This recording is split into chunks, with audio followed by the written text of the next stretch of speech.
Hi everyone, welcome back to the Navigate Credit Union Broadcast Center. We're here with our last guest of my hour, Sree Dasari. She is a senior at LaSalle and girl extraordinaire. Welcome, thank you so much for joining us. Thank you for having me. So Sree just won the Lieutenant Governor's first ever entrepreneurship challenge with her program. Tell us a little bit about your app.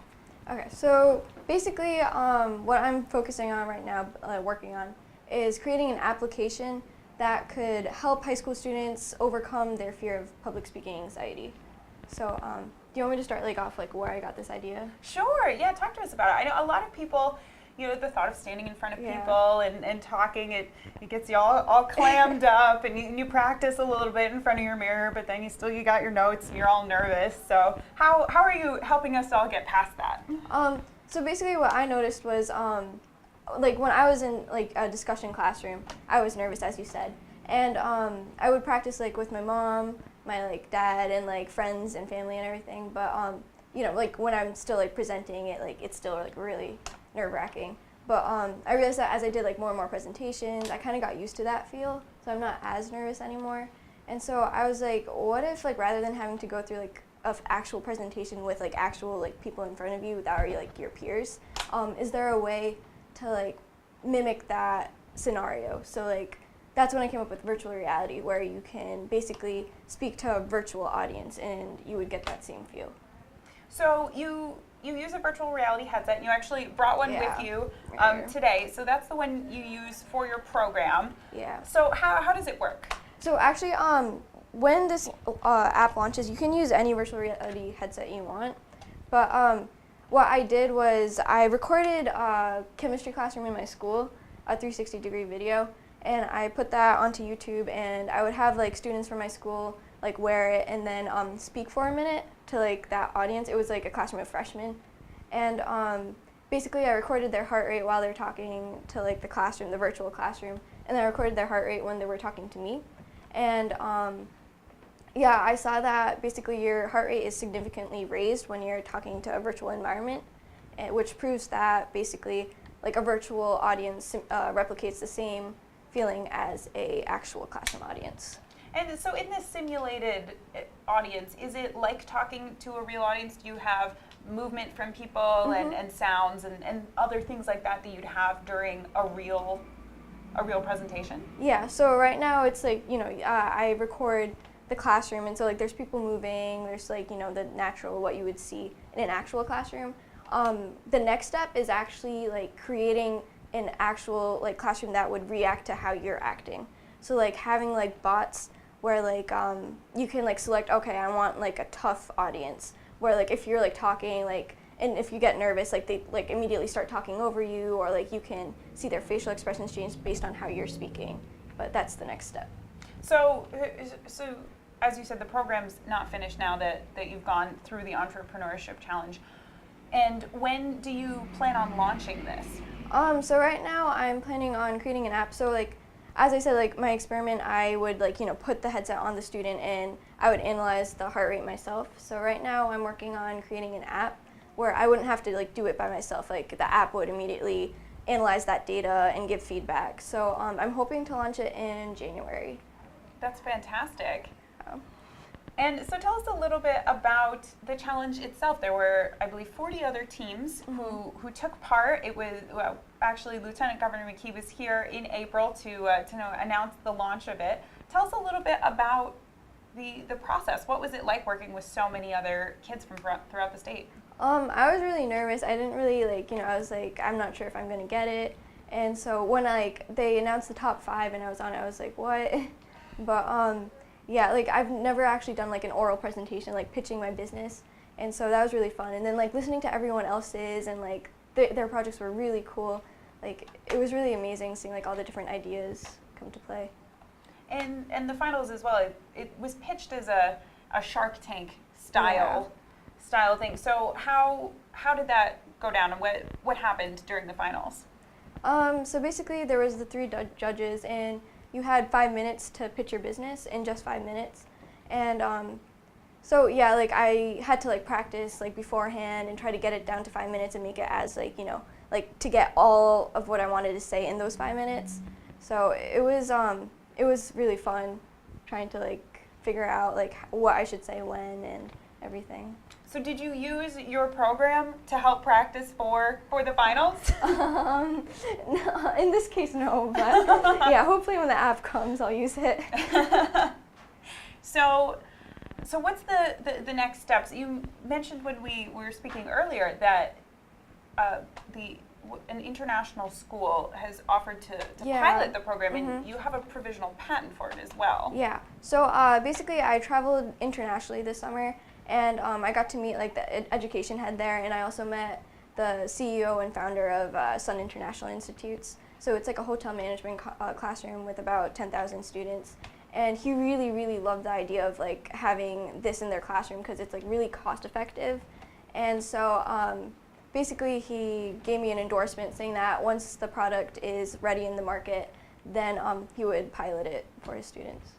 So how does that feel for you? You just won a $4,000 scholarship. You found out an international school is willing to pilot your program. How are you feeling? You're only 17 years old. It feels good. Like I just felt really good that like my idea like actually turned into this like tangible reality. So it's really exciting knowing that it came this far and there's potential for it too. That's great. And so what do you like to do in your spare time when you're not creating these groundbreaking new programs for your peers? So I really like to travel, and I actually really like driving. But yeah, I also love chess. So I actually competed in the States, and I got like #1 in girls. So I represent the state as the #1 girl, and I go to the invitational tournament every year. And how many years have you represented the state? 3 years so far. Yeah. That's great. And what's it like being able to go to nationals? It's really cool because like it's like people from all over. Like you have Hawaii, California, and just like meeting everyone, and then like seeing like because the environments there are so different compared to here. So it's really fun meeting everyone, and then seeing like one time I went and there was like this grandmaster, and he could play chess blindfolded. Wow. And he beat 15 kids consecutively blindfolded. So that was really cool. It's a fun experience. That's incredible. I'm sure you get to meet a lot of really interesting new friends. Yeah. And so you're going into your senior year at LaSalle just a couple days from now. Yeah, tomorrow. And so what kind of stuff are you studying in your senior year? So I'm taking AP Computer Science, so I'm really excited for that. And then I'm also taking Physics, Electricity, and Magnetism, which is going to be tough, I think. But yeah, and then I'm taking the AP Lit and Calculus BC.